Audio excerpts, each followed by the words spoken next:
Yeah, we're starting. Hold on. You wait. I'll close I the gotta door. do that. I gotta do this. Oh, yeah. Well, yeah, sure. Oh, y'all got quiet. Nice. Okay. Thank you, everybody, for being here. This is an internal seminar presented by the WEEE committee. We've had a lot of conversations with different staff members about professional development. One of the main things people wanting to know about is publication process or navigating spaghetti. And so Jason so kindly said that he would take the charge of that presentation. Speaking for Jason, this is going to be interactive and conversational. Yes. Sure. Sure. Never mind. And a little boring. Sorry. It's going to be great. Anyway, ask questions, do the things. Yeah. What is the WEEE committee for those that don't know? Okay. The WEEE committee stands, I'll tell you what it stands for, and then so it's a workplace environment and employee equity. Ah, good job. Oh, you did Thank you. Well, they had to look at the teams. I wouldn't know. Oh, no, I got that part down. And so basically the WEEE committee is a committee of staff members dedicated to helping fellow staff members at our time at KGS and tackling different subjects. So we've gone through a few different cycles. Well, if you guys saw the email from Amber last week, a few weeks ago, time doesn't matter in the summer. But we talked about gender issues and geoscience. We talked about racism in not just basically in the workplace, not just geoscience. We've had a few different speakers come and talk about unbiased, unconscious bias. Sorry, screw that up. And this last cycle was focused kind of on staff happiness. That's continuing in the next cycle where we focus more heavily on professional development avenues and development of ourselves. Again, the email goes through that, but so intros for new employees to help them feel more welcome. Those are things that we've kind of done, helping with collaboration. And then hopefully continuing the education path of these are the issues that we're all facing in our workplace and how can we come together and, just share different perspectives. Okay. Yes? Okay, cool. All right, with that, Jason's gonna talk now. Yay. Where to start? Okay, I'm Jason. Hello, everybody. Potter interns, the beginning is probably going to be interesting for you, and then it might be kind of dry. I'm sorry. There's a lot of technical details and a lot of metrics that I will explain, and just kind of how this whole process works and what we think about, what we look at when we think about publishing and what's a successful paper, what is a good journal to submit to, and there's a lot of nitty-gritty detail, and it is a little dry. But when when you first start off, you're told this is the publication process. You write a paper, your co-authors look at it, you send it to an editor, they edit it, you send it in, it goes off to a journal that you pick, you get some reviews back, right? After the people from the community will look at it and write some comments, and you get those comments back, and those comments are supposed to help you improve your paper, which you do, and then you resubmit it, and then hopefully it gets published, right? It sounds like a nice, easy, clean process. But like this map, it looks nice and the idea of it is good, but you'll quickly find yourself standing at a cliff in the middle of the night going, what's happening? Where am I? How do we get here? And this doesn't work. First hiccup. Click it and then it should work. Yay, okay. I think I have 12 slides, but they're kind of dense. This is the outline. You'll see it follow along in orange along the bottom, so you know how many minutes you have to count down. Sorry if you can't see it back.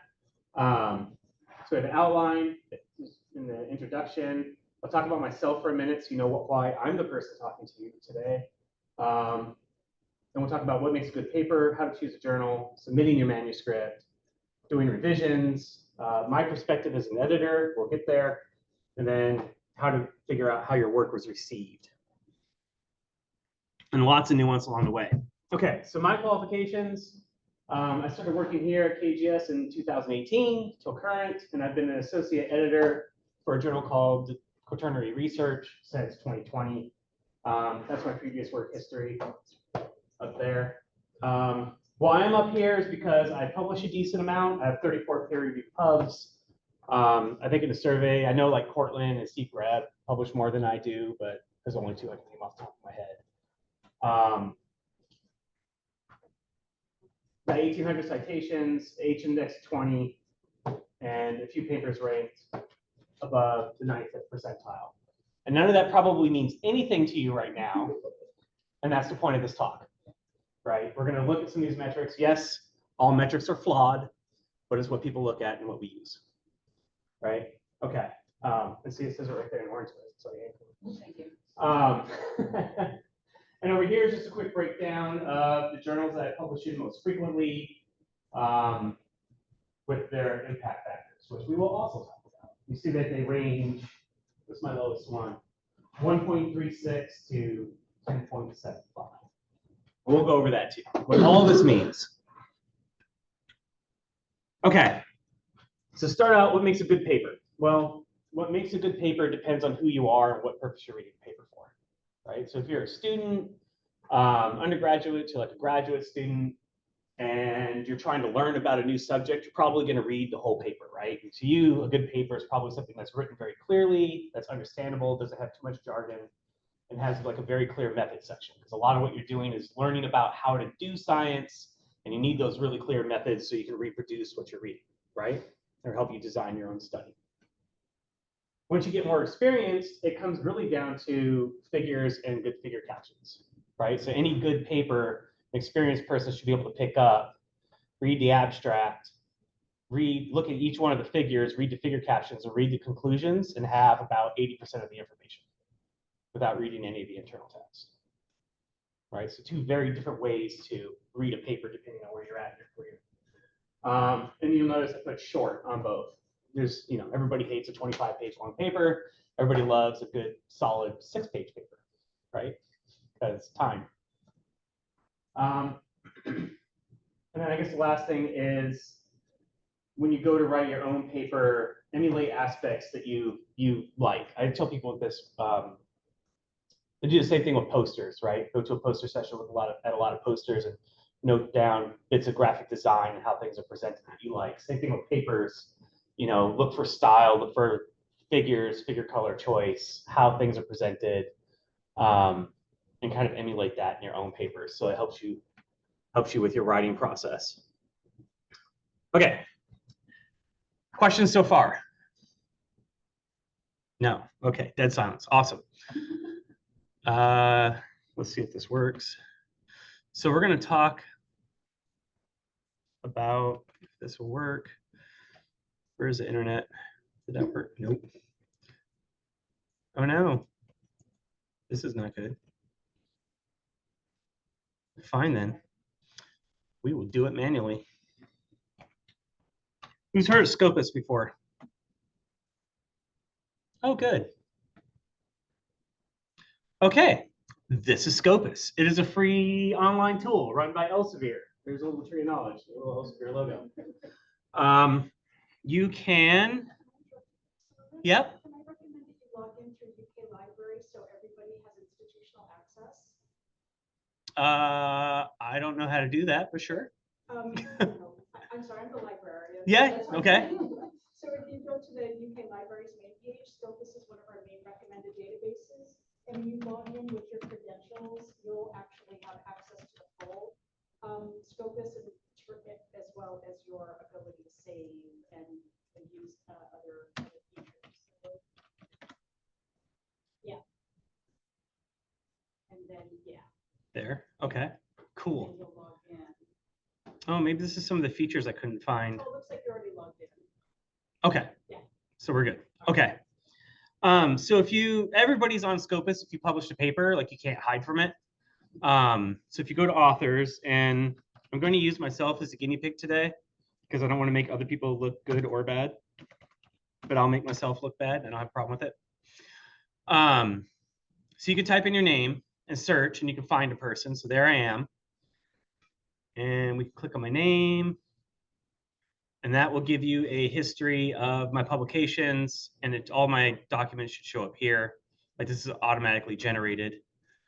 And what was the point? Yep, I have to refer to my notes. Okay, so I was going to show you a couple of papers. I'm going to show you 2 good papers and 1 paper that's not doing so hot that I published.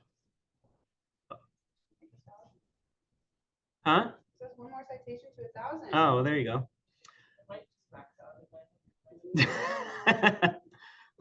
Sort by highest cited. Let's see. No, it couldn't be me. So if we go to this paper, yep, where am I? Right. So this is a paper I published a long time ago during my PhD with Bill Hanneberg.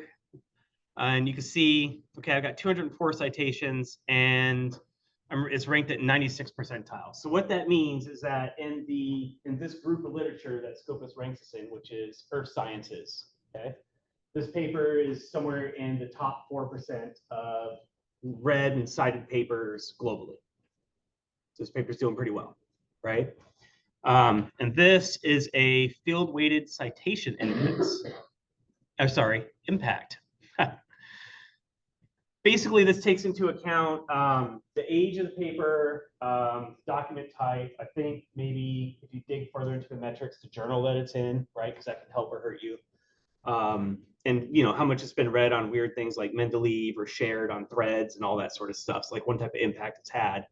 And anything above one is good, right? So if it has a score above 1, then it's being looked at more than average, right? So this paper is one of my best performing papers, so it's doing very well. But it was also published in 2009, right? So it's pretty old. Now, if we go to newest, this is another paper. This is published in 2020. This is a stats paper.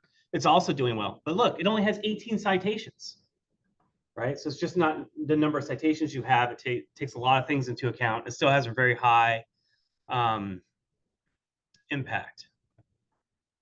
Now, if we go to, what was one of the bad papers here? I marked one, post-Caledonian. Ah, yes, a paper on Scotland.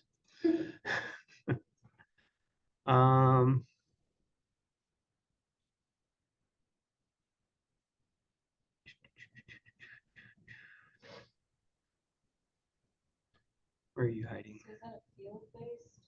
Like, why? Okay.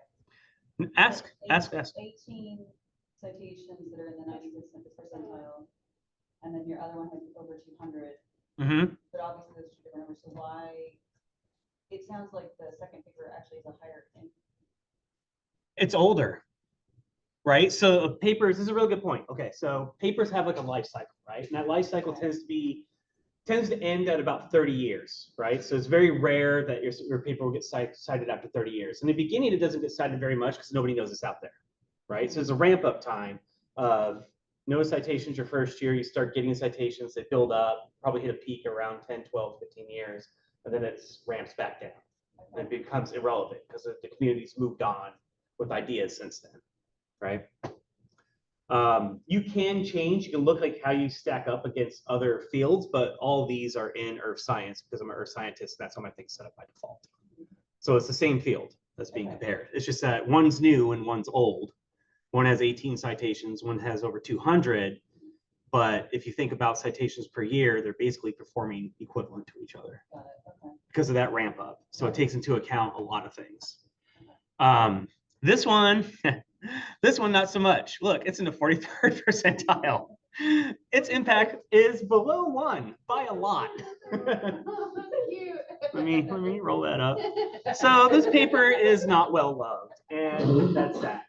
You know, so not every paper you publish is going to be a top performer, right? Some are going to do well, some aren't going to do so well. Scottish, the whole UK thing, they tend to be really territorial, so they were pretty angry about us publishing and doing work there, so that went how it went. Okay, and we will come back to aspects of that later. Okay, so why does this kind of matter? Another thing to think about is what is a good paper when you're doing research? Like maybe you're trying to find a seminal paper, something that really defines something in a topic, right? So what is a good paper, what is a bad paper? You're going to want to find something that has good metrics, right? So Scopus is good to use for that. But another really important thing is to look at some of the papers that reference it. And so let me show you another paper really quick. that was actually published by a friend of mine that did well for all the wrong reasons. Not citing document. Where's the references for this guy?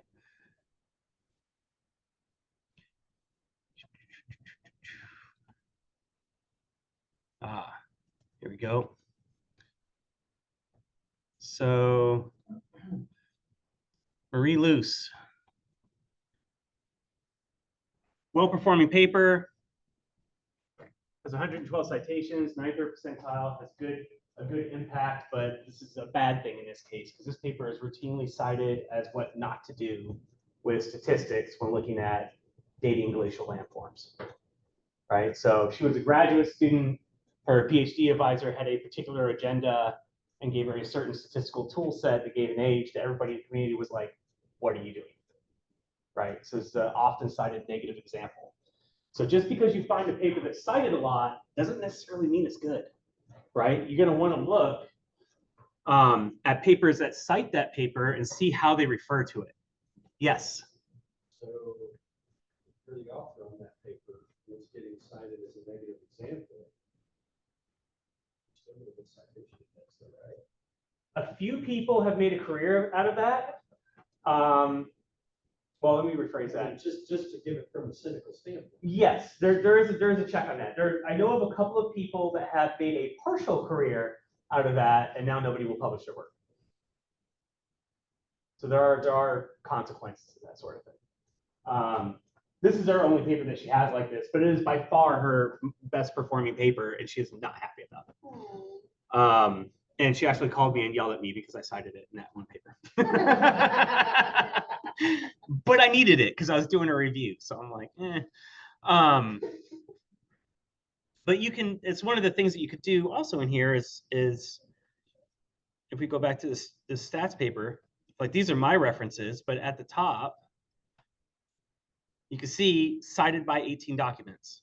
So these are the papers that cite my paper, and it gives you a list of them. And so you can look through them and see, you know, how am I being cited? Like, how is my paper being received?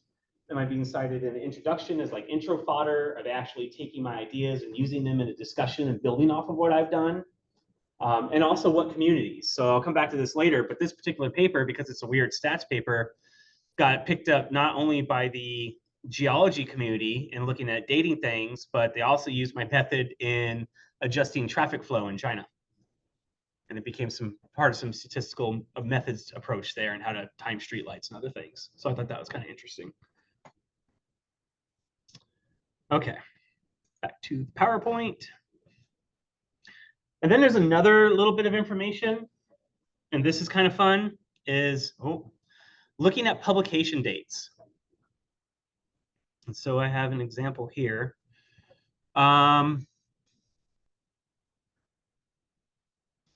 So this paper, you'll see article information right up here. You can see received, you know, basically end of April. If you can't see that, you probably can't see that. How do you make things bigger?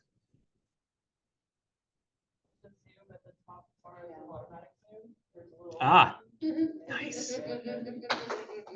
Good job. Appreciate it. Right. So you can see received in April, revised and accepted in August, right? So this paper did really well. The editor was lazy and basically took 2 of my suggested reviewers and sent it out to them. And the reviews came back accept as is, which made him suspicious.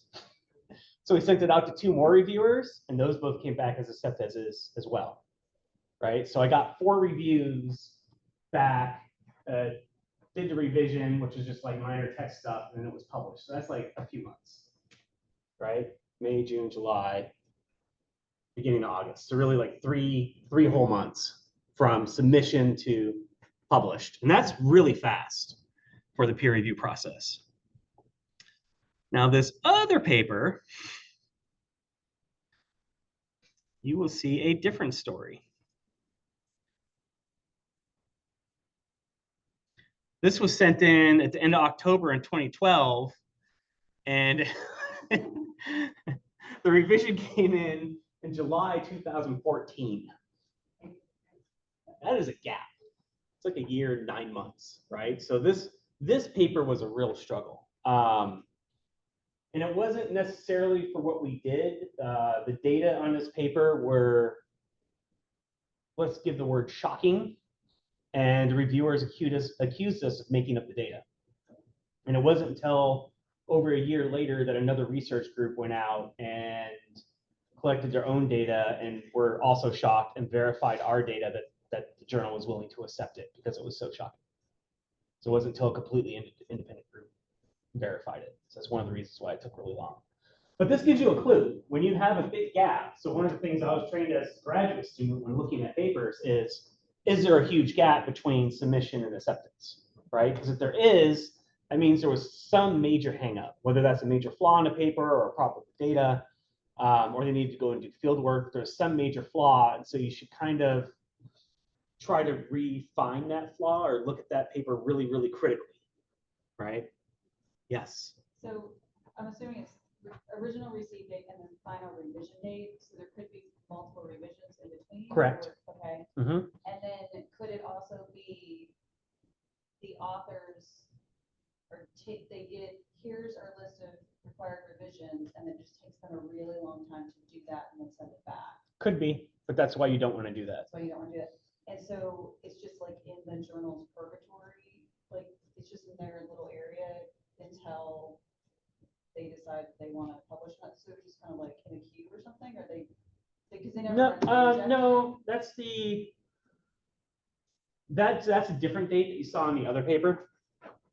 The kind of the queued part. The other one gave like accepted and available online. No, sorry, what I'm saying Right. is like that with that revision period so long, is it like, and you're saying it was an issue where they didn't trust the data? Correct. So were they just holding on to, they wouldn't actually do a rejection order and approval?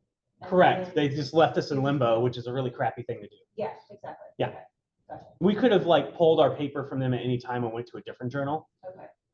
That paper actually has a little bit of a longer history because we actually submitted it to geology and we got 2 good reviews. I'll talk about editors later, but we got 2 good reviews.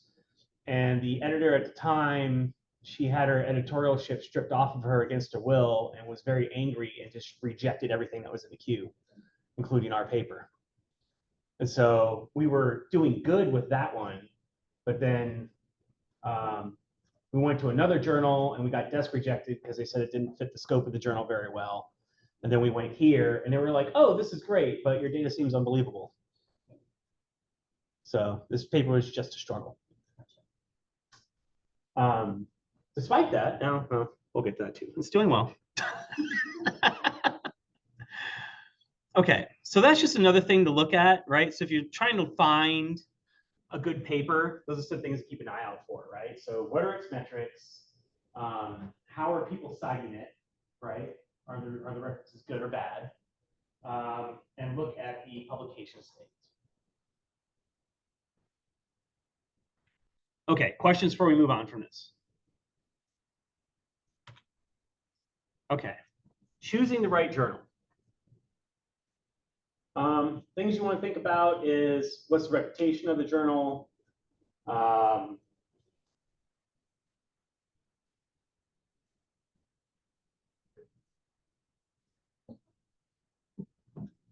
The second point is really more about once you get your paper together, if you look at your references, where do most of your references come from? Or is there a predominant journal that a lot of your citations are coming from? Because that might be a good place to think about putting your paper, right? So, you know, like Matt's written papers that I've helped with, right? And we'll have a lot of citations from landslides. So landslides would be a good natural choice because you're already in with that particular audience and readership, right? So those are the people that are going to go there to learn about that topic. You can look at acceptance rate. See if this one works. Woohoo! So this is Quaternary Science Reviews. This is probably the top journal in my specific field. Its acceptance rate is 52%. Sounds pretty good, right? but what that doesn't take into account is desk rejections. So a lot of people will submit a paper and there'll be somebody up front, like an administrator, that will potentially reject a lot of papers just because the cover letter is written poorly. Then they'll go off up to the editor-in-chief or one of the senior editors, and they'll reject, 25, 30, 40% of papers out of hand, right? Just because they don't think it's up to par. So of the ones that actually make it through to going out to review, that's what the acceptance rate is. 52%, yes. So I think it's interesting that you're mentioning the cover letter. Mm-hmm. That was one piece that I didn't know was part of the journal submission process. So I don't know if you're gonna talk any more about that, but it's a good thing to make clear and talk about, just briefly maybe. Sure. Anything Yeah, else? the right lunch conversation. Okay. Yeah, cover letters are super important. They should kind of summarize like your major findings, and also, so that should be a short paragraph. Another short paragraph would be about the readership, like who you think the audience might be, like what communities within the earth science group would be interested in reading about your paper and why it makes a difference and why it should be published. Don't write cover letters that are begging. Journals get a lot of those, especially from graduate students. They're like, I'm trying to finish my degree, please accept my paper. Literally sentences like that. They're just like, reject. So the cover letters to the editors Make a difference. and nobody else is going to see it once your paper is published, but the editors see it as part of that submission Correct. process. And sometimes I knew a person that did an internship that was doing a degree in writing and rhetoric, and got an internship for a summer working for a very, very prestigious Elsevier medical journal, and her job was to reject at least 25% of the papers that came in that got submitted as an intern. That's unpaid. So before the editors even saw it. My journal doesn't do that, by the way. So that acceptance rate is not always what it appears, basically, just because of all these things, right? And also that 52%, like that's after everything is said and done. Like that's all the papers that go out for review. So that doesn't mean that within that 52%, there are papers in there that were reviewed 4 times, right? And had to be revised and revised and revised and eventually went out. Kind of like my paper that was in limbo for a year and 9 months. Another thing you want to look at is turnaround time. Is that on this? Yeah. Submission to acceptance, 115 days, right? So think about that. Oh yeah, and the other point is the fees. Look at that. It's like I knew what I was doing when I put this together. And so for open access publishing, QSR, it's quite expensive. It's $3,800. That's a lot of money, right? So you need to build that to your grant if you're going to go for a journal like this.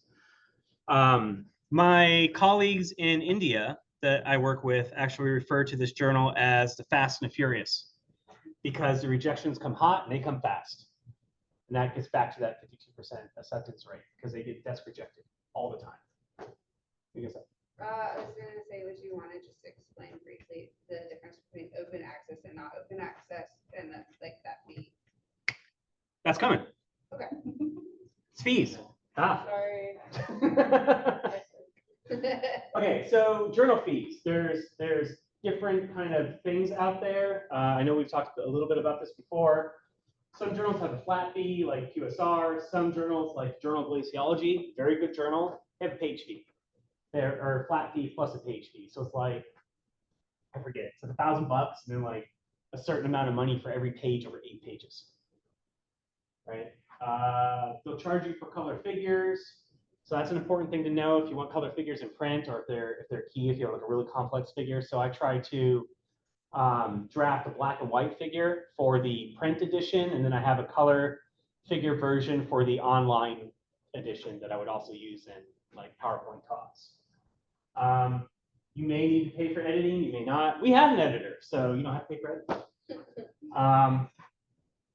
And then also you want to think about access when you're choosing a journal. So there's green access, which is basically you submit your paper, you don't have to pay a fee, And it gets embargoed basically to people who are subscribed to that journal for a couple of years. And then after that, it becomes open access. There's gold open access, which is like QSR, where you pay like $3,800 and then it becomes open access automatically, or otherwise it just stays embargoed forever. And then there's diamond access, which is a new thing. We load the back first and to the front because that's the correct way. Geomorphica is kind of like what my group would be doing. There's like a hard rock version, but this is like the surface process group, right? So like geomorphology, Geomorphica, get that?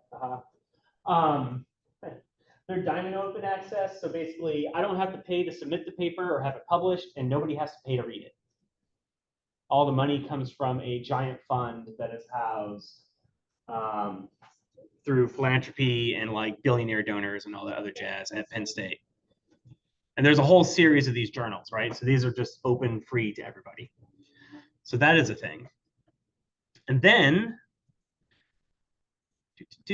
there are agreements. So this is a journal.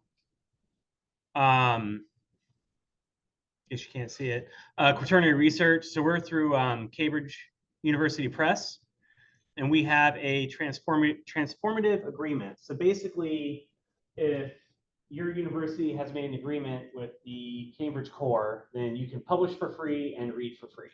And UK actually has that. So this is a. You can go to our scholarly publishing research guide on our library webpage and see who we have transformative agreements with. There you go. Yay. Yay. I'm so glad you're here. So this is what we do. And this is like another model if you don't have like uber tons of money sitting around to make it free for everybody. So that's something to be aware of. And they have an eligibility checker on their website too. So some journals will have that, but we have the university page, which is great. Okay, so these are like, this is a whole list of journal considerations, right? And then we have this other kind of list of journal considerations, which is things like site scores and impact factor. So what's the difference, right? So Quaternary Science Reviews, I told you I was the top journal in my field. They have a site score 7.5, the impact factor 4.1, right?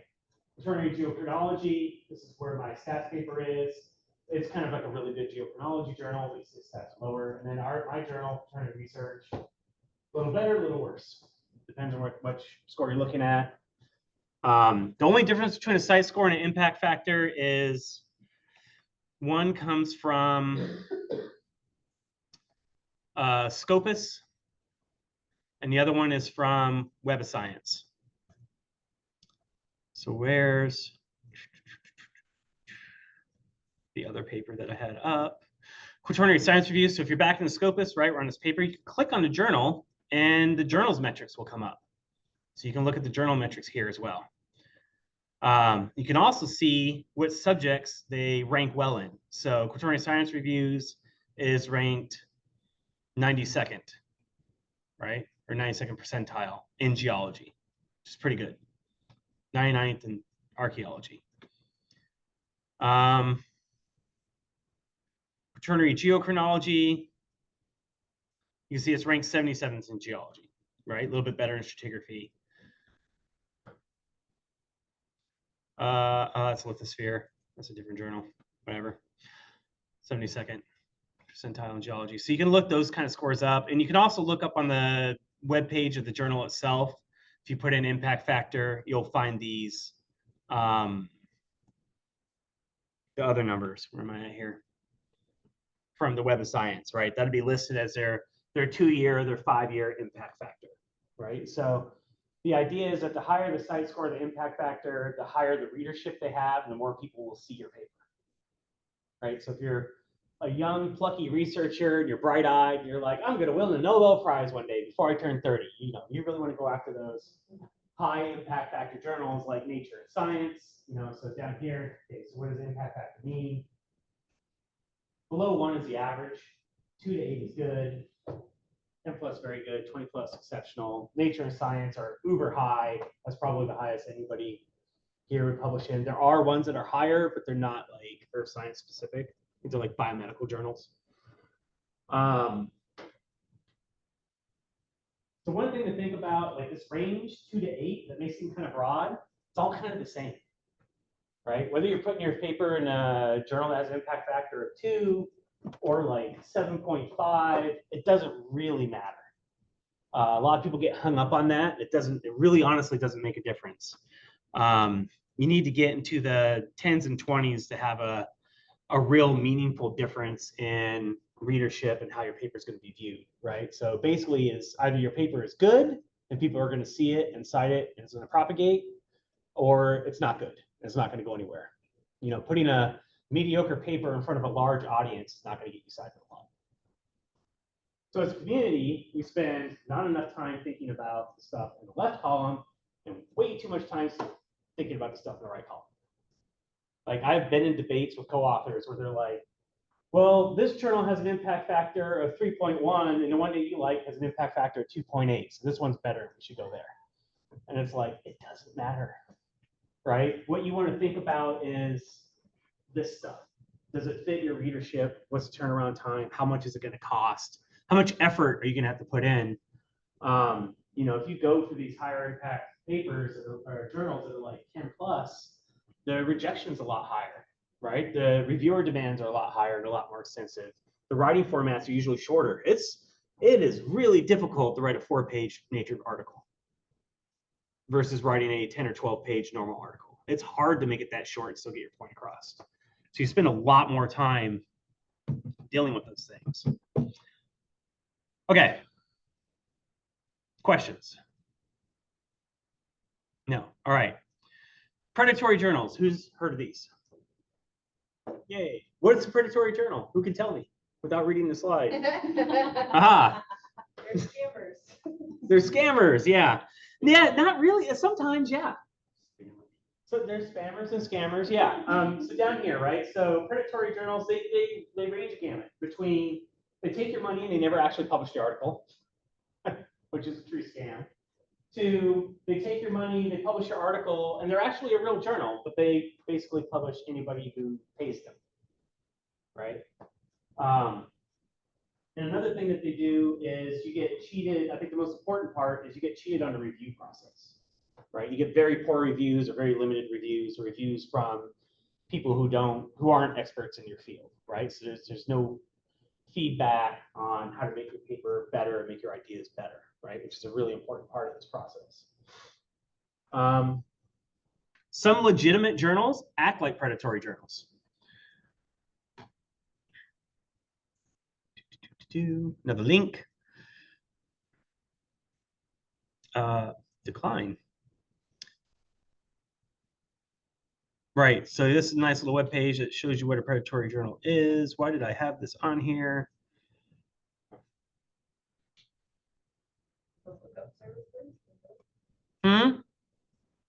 Yeah, could be.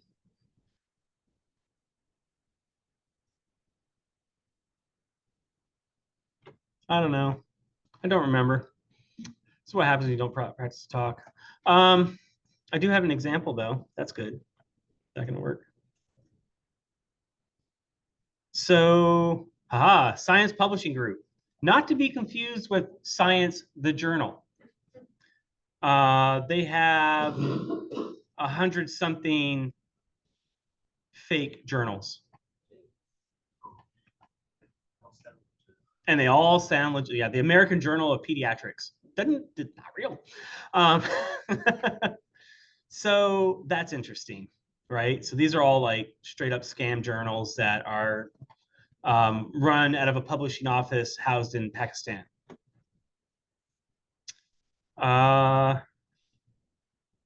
Something that I got access to that maybe everybody doesn't. As an associate editor, we got a list of journals that were acting like predatory journals. And this is really interesting because you see Elsevier journals on here. There are, of course, MDPI journals. There are Sage journals. They're reputable. Springer's a reputable publisher. Wiley is a reputable publisher, right? So just because the overall publishing group might be reputable, some of the journals underneath their umbrella act like predatory journals. And what that means is that they get really spammy with the emails and solicit things, or people have tested their review process by using like Simpson character names as authors and stuff like that, and it makes it through peer review. Right? So there's actual like groups that check this sort of stuff. So unfortunately, we're really living in a world where, back to the right slide. Nope. There we go. You really need to talk to somebody, right? Talk to somebody in your field. Talk to somebody who's been around. For a while.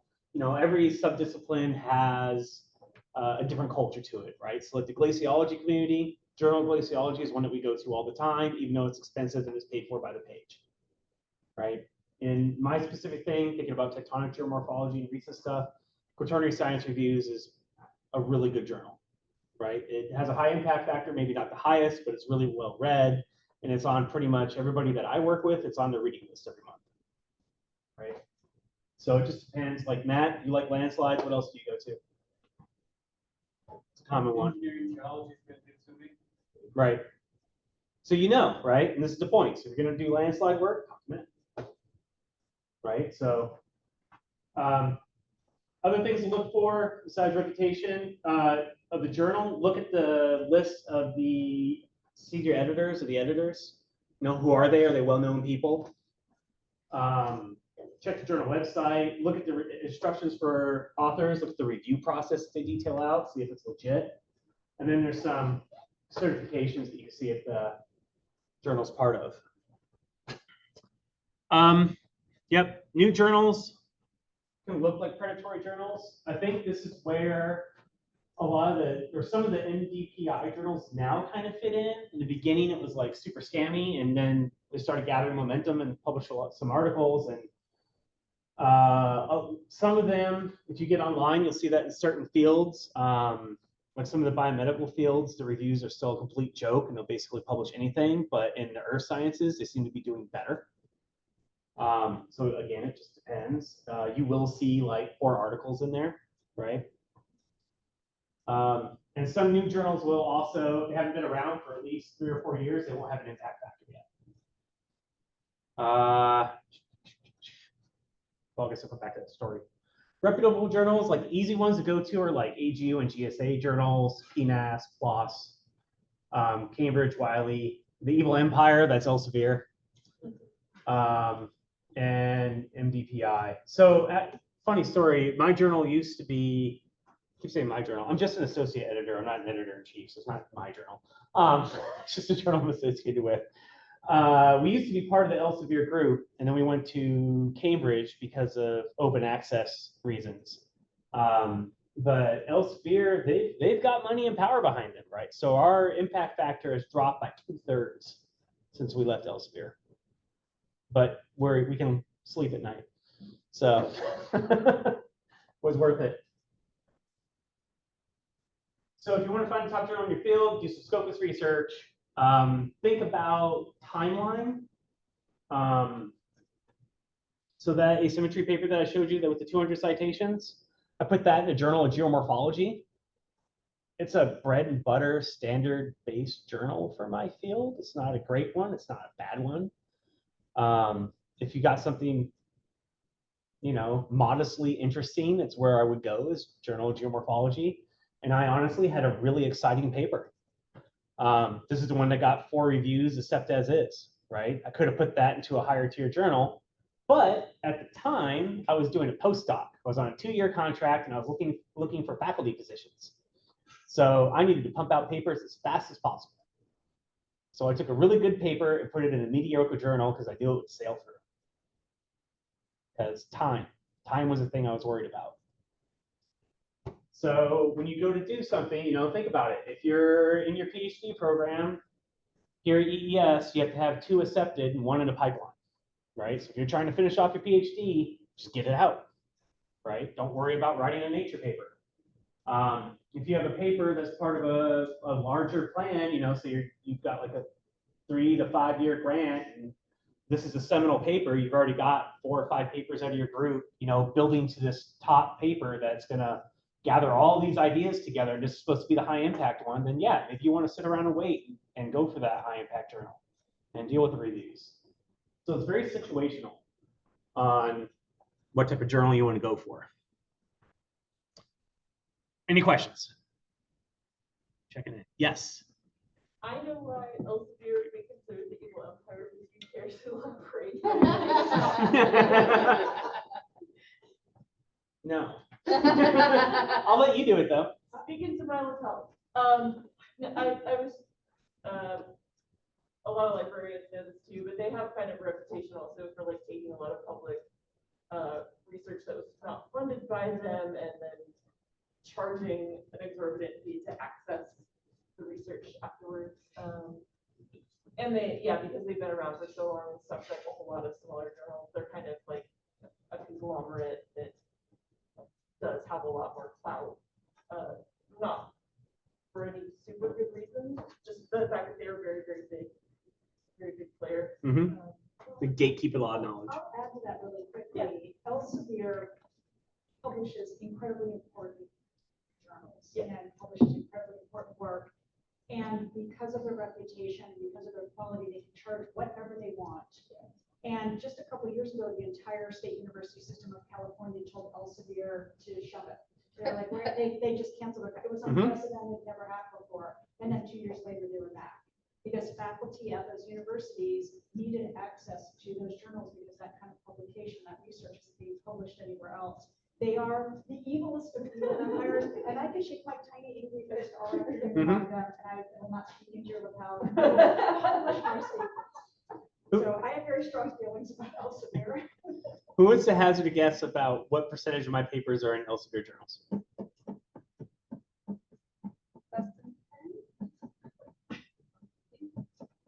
I don't have 50 pubs, that'd be nice. No, 50%. Oh, 50%, yes. Yeah, 50%. Exactly, it is. No, it's about 50%, not exactly. Elsevier is very selective, very impressive. I'm awesome. Yeah. Oh, I appreciate that. No, they are. They're a pain to deal with sometimes. But and yeah, even in the top journal in my field, well, you saw a little chart. Like I got like 4 papers in there, right? So okay. Other things with submitting. What was my last slide title?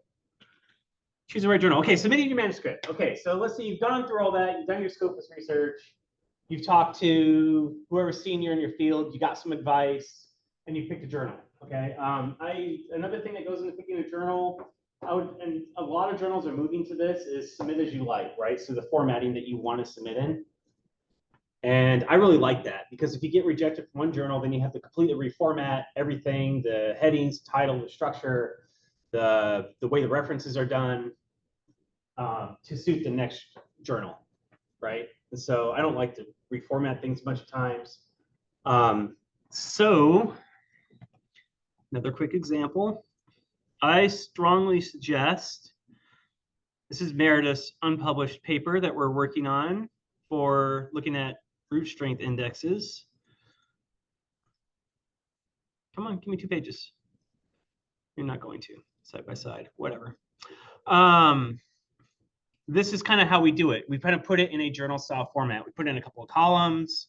We size our figures the way we want them to be sized and embed them in a text, right? So this is a 2-column width figure. These are single, it's a 2-column width figure. That's a single column width figure, right? So we have our titles, we have our subheadings. And so this is what we actually submit to the journal. So it's already kind of in that paper format. And that really helps us in the writing process as well. It helps to look at the kind of length of the paper. Again, you don't want to read a 25-page paper. I think one of the most interesting papers I ever published is 22 pages long, and it's written with way too much detail, and the ideas are too complex, and it's one of my least cited papers, and that makes me sad. so you don't want to have like giant long paragraphs that cover the whole page, right? So it helps you think about like visually, like how do you break it up and make the paper look appealing? Because that's important, because people will get bored reading it. So that's why I like submit as you like, so you can kind of set it up and get it the way you want. Oh, Matt, we're gonna pick on our paper. And this is not our fault, but this is another reason why I like to do things beforehand. So you saw how the figures in that last one fit in a certain way, the columns of text. If you let the journal do what they want, they do things like this, which is a huge waste of space. You know, like this figure could have been blown up and that figure caption could have been put beneath it, but they want to shrink it to as much page space as possible. So they do weird things. Like this is a nice one column figure. That one's fine. There's a couple more examples of that in here somewhere. I thought, yeah, here's another one. This was supposed to be a full page figure, but they decided to stick a caption next to it because it saved them like 2 lines of text. Right, and the length of the figure. When you say submit as you like, is that an option or is that? That's an option that some journals allow. Yeah. Oh, okay. So they do that if they have. Mm-hmm. It will be in the instructions for authors. It will be submit as you like. Like here's our style format guide, Right. or you can submit as you like. And if you submit as you like, if it gets accepted, then you have to go back to you have to go back to the style guide and follow their style guide. Sure. Oh, okay. Right? Which I'm willing to do if they accept it. If not, then why am I wasting time? And also stuff like this. Like this is it's just silly. So that does happen. Oh, this is the figure from the really interesting paper that never gets cited. And this is kind of like a big data figure. Like it's like the Himalayan Tibetan Plateau and like hill shade elevation, and there's 30-year average precipitation data, and then this is little graphs of river incision. So steep is fast, a low angle little line is slow incision, and then the incision rate millimeters per year is in numbers, and all that's kind of described here. And back when I published this paper, they didn't have these things called graphical abstracts that they have now. So besides just writing a block of text for an abstract, you can actually create a summary figure that encapsulates the core idea of your paper and use that as an abstract as well. And I wish that option was available when I did this paper, because then people might have actually read it instead of ignoring it and it's like it's sad. So questions there? So for like a graphical abstract, would you just submit this figure, or would you also have like a descriptive paragraph explaining like a traditional abstract? You would have a traditional abstract and this figure. Okay. Yeah. That makes more sense. Mm-hmm. Okay, revising your manuscript. I should have blocked out the right half of that. Don't read that yet. Basically, if it's accepted or minor revisions, this is my personal kind of take on this stuff, right? I read through it thoroughly. I try to get the revisions back in 24 hours, right? Accept is like minor typo stuff or minor revisions. It's usually small, like text editing things or clarity things, and I hassle the hell out of my co-authors, get it done in 24 hours, and get it back to the editor, right? So that way it's still fresh in the editor's mind. They wake up the next morning and they're like, oh, that's paper's back. Oh, they did what I asked. Cool. This is my revisions, just do what they want. Then your paper is like off and sails away, right? If you get negative reviews, like major revisions or something negative, read through it thoroughly, put it in a drawer, go do something else for a couple of days. You're going to be upset. You're going to write a snarky response. You'll probably put that into like the reply to comments to the reviewers and show it as a joke to your PhD supervisor, and they'll yell at you because that might somehow slip through and get out, right? I know students at EES that happened to, and I did it myself when I was a graduate student. It was like bad, Jason. So don't do that. Just go do something for 2 or 3 days, come back to it. Talk through any major sticking point or friction areas, with your co-authors, figure that out, then start your reply and your revision, right? So just take a minute. Dealing with reviewers. So One thing that I see a lot of is bad editors, right? You're gonna have good and bad reviewers. What really frustrates me is when I get a review back where reviewer 1 says we need more detail about X, and reviewer 2 is like, this paper's too complex, split it in half. And the editor goes, we're giving you major revisions, do what the reviewers say. And I'm like, so does that mean add more detail or split it in half, right? And so I find that really annoying. There's constructive reviews versus hostile reviews. We got reviews back from Meredith's paper, the root strength paper. We were both irritated by the reviewers, but we also realized, because they asked a bunch of nonsensical questions. And how we interpret that is we were not clear enough in our writing for them to understand our point, right? So that's constructive. Hostile reviews are a little bit different.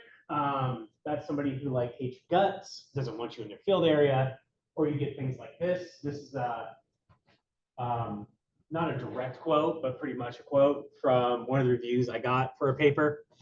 And we use this abbreviation, TCN. It stands for terrestrial cosmogenic nuclides. And this person wrote, the author should not use this acronym for the following reasons. All terrestrial cosmogenic nuclides are cosmogenic nuclides, but not vice versa. All cosmogenic radionuclides are cosmogenic nuclides, but not vice versa. However, only some terrestrial cosmogenic nuclides are cosmogenic radionuclides, and some cosmogenic radionuclides are terrestrial cosmogenic nuclides. Some, but not all, cosmogenic nuclides are terrestrial cosmogenic nuclides. Others, but not the same ones, are cosmogenic radionuclides. Only some terrestrial cosmogenic nuclides, and cosmogenic radionuclides can be used for surface exposure dating. Get it? Or do I need to draw you a Venn diagram? At this point, I had both middle fingers up, yelling F you at my monitor. So sometimes you get irritated. The fun link, this is to a website. This one below it had nothing to do with me. I found it at the fun link. It says the author seemed to be reinventing the wheel and a flat tire to go with it. And this is from this website. Things my reviewers say.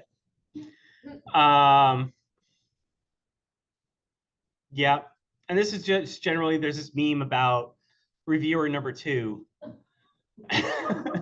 writing hostile things. So yeah, there's some good ones. Oh, we have 5 minutes? Yeah. God, fine. Okay, real quick, editor's perspective. Really, 5 minutes? That went by fast. I know, I'm sorry. I should have kept track of time better, everybody. Basically, we have 3 senior editors. There's a link at the end. You can see that we have like 20 associate editors, which I'm one of. Senior editors, they get the paper firsthand. They look at it and go, this is reasonable or not. If it's reasonable, they look at the subject and assign it to one of the associate editors. So I get like glacial things, geomorph things, tectonic things. I'm asked if there's any specific reviewers. I love to throw reviews to Sean Gowan because I like to torture him. And then we have an administrator, Karen. She handles all that kind of stuff for us and finds reviewers, gets reviews back. So when I get it, I get the paper back with the reviews, right? So I read the paper blind. I make my own comments. I read the reviewer's comments. I write a summary, and I actually like emphasize points that some of the reviewers make or de-emphasize it. Like if they say split the paper in half, I'll be like, don't do suggestion number 3 by reviewer number 2. Keep it as one paper, right? So I'll actually mitigate all those conflicting things from reviewers beforehand. And then I make a decision, you know, like accept minor revisions, major revisions. And I send a blind, you'll never see this, but a short paragraph to the senior editor, you know, explaining some nuance behind that. And in 4 years, I've been an associate editor. I've handled tons of papers. I've only been overridden once, where I suggested major revisions and the senior editor rejected the paper. So usually what I say goes and what I handle. And this is kind of my personal rubric. You know, for accept, pretty good. Maybe these some minor edits. Minor revisions, little text reworking, maybe an idea wasn't super clear, maybe the figures need a little bit work, maybe they're not colorblind safe, or need a bunch of scale bars or something. Major revisions means that there's some sort of logical hole or maybe an unexplained assumption. It may be a completely reasonable assumption, but it needs to be explained, right? Or justified. Might be missing seminal papers for the literature that they should discuss or important ideas. Maybe the data doesn't fully support the conclusions. Poor figures. I get papers sometimes with 20, 23 figures, and I'm like, what are you doing? It should be 8. That sort of things. Reject and invite to resubmit. That's something that I do. It's not really an option, but I do it anyways. For papers that are basically major revisions, but I think that it should take longer than 3 weeks to revise the paper.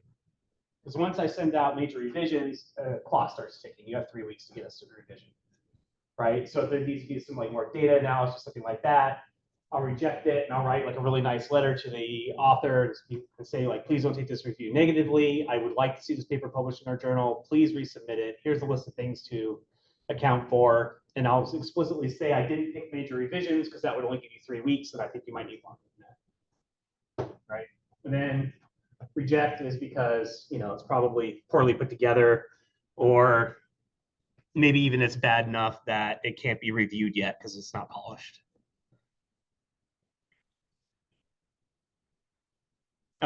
Critical reception. This paper with the stats one, I showed it to you. It's doing pretty good, and it's kind of a rehash of what we talked about before. It's been picked up by the statistics community. I was talking about traffic flow and stuff like that, besides just the geomorph community. And well-known researchers, some very big names in our field, have actually used my tool, right? So I think it's on to a good track and it's being received well, right? So you can follow up and keep track of your paper. And that's it. And your homework is to watch a movie called Monolith Monsters. And you can see monoliths. Black and white, it's from the 50s. It's fantastic. It's great. You'll learn about critical cations and minerals and what you need to starve your invading space minerals from so they don't bury your town. So where's Gina? She would love this. She's outside. Motion, that's a journal. Yeah, sure. Video journal. Yeah. Questions? I'm over by 2 minutes. Yes. That link go to the movie? Yes, it does. Photograph it. How do you become a reviewer? How do you become a reviewer? Yeah. Generally, you publish. So a lot of reviewers are picked off of the reference list. People that are recommended by the submitting author, and also people that the editor might know. If somebody's doing the one paper I was overridden on, we had a review it was about a paper about landslides in Maine, done by a person from the Geological Survey up there. And one of the reviewers said major revisions, but didn't like it. And the senior editor knows that person. And I guess that particular reviewer is the seminal author of northeastern landslides.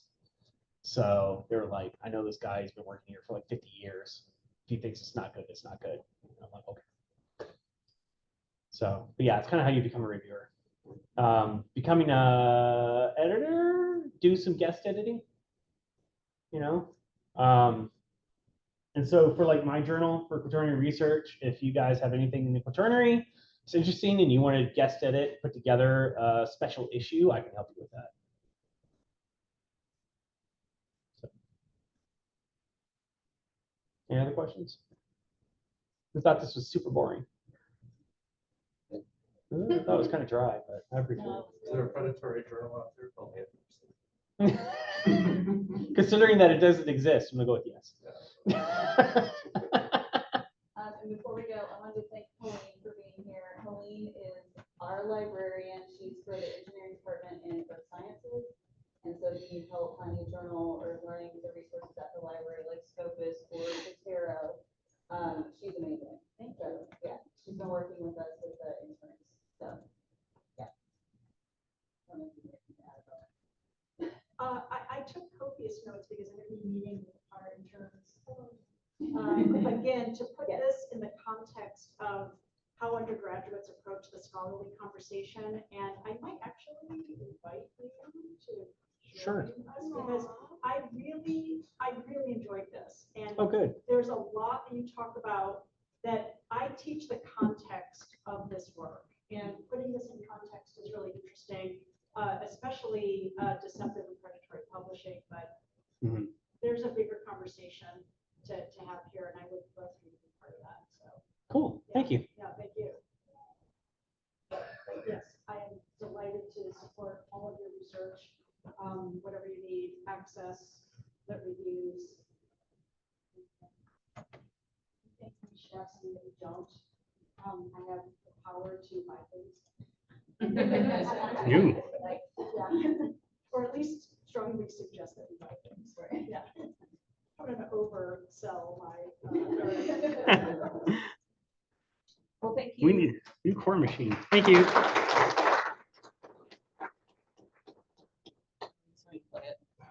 Oh yeah. Oh, this movie, by the way, did I describe? It's the local geologic survey saves a town from these invading space rocks.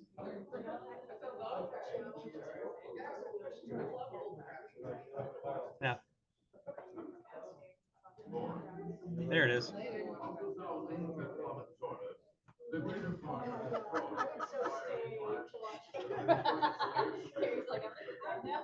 Yeah. See at least the first 3 or 4 minutes of it. It's great. From time to time, from the beginning of time, a very unique Huh? You want to